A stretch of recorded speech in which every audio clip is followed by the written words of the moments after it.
Сәлем достар, сіздермен бірге Әсел Жұмабекқызы каналыма қош келдіңіздер. Бүгін сіздерге араб елінің дәмді тағамы маклюбе рецебін ұсынамын. Видеоны қарамас бұрын каналыма қосылуды ұмытпа.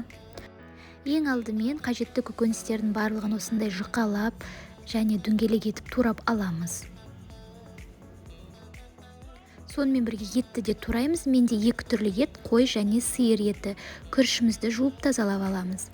Және қызып тұрған майда көкөністердің барлығын кезекпен кезек қуырамыз. Ең алдымен сәбізді қуырамыз. Екі жағынан бірдей қылып, қатты қызартпай қуырып аламыз.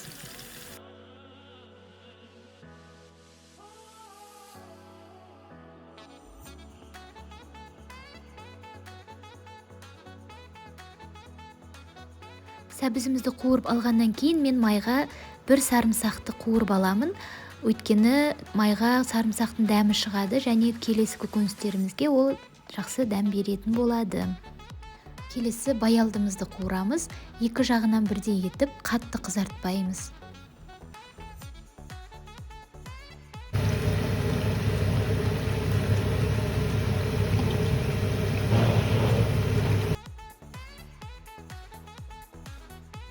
Баялды осындай әдемі түсті болып қуырылады. Келесі біз картопты қуырамыз. Оны да қызып тұрған майға салып, екі жағынан бірдей етіп қуырып аламыз.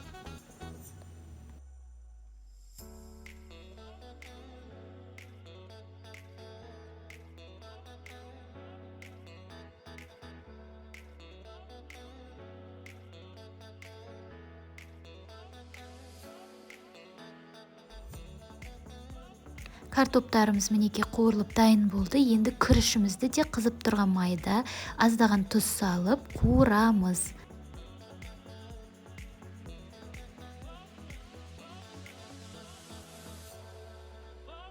Ендігі кезекте етімізді қуырамыз.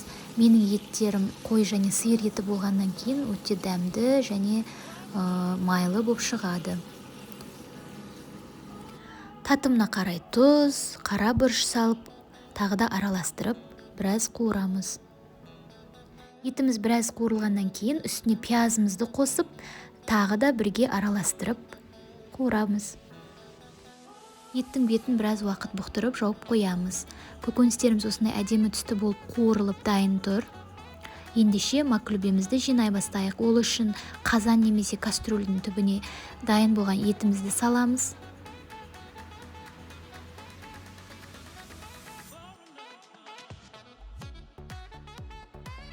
Етті бірыңғайлап тегістеп, оның үстіне картопты осындай етіп тізе бастаймыз.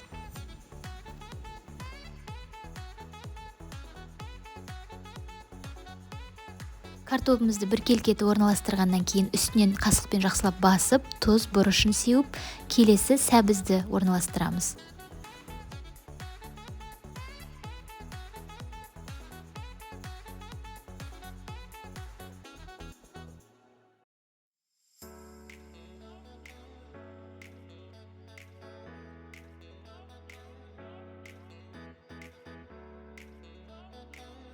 Сәбізімізді орналастырғаннан кейін дәл картоп секілді үстінен басып тұз бұрышын себеміз. Келесі кезекте бізде баялдыны да осындай етіп әдемілеп орналастырып шығасыздар.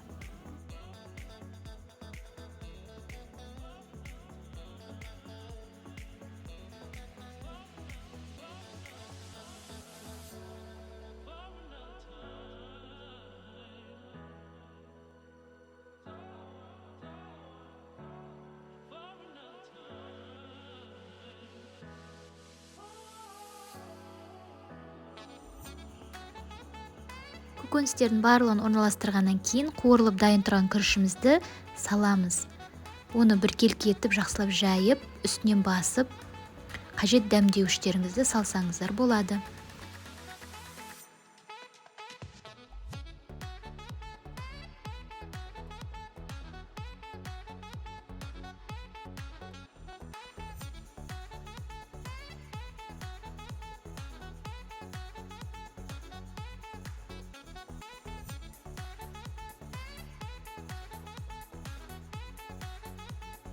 Дәмдеуіштерден кейін соңында ыстық су құямыз.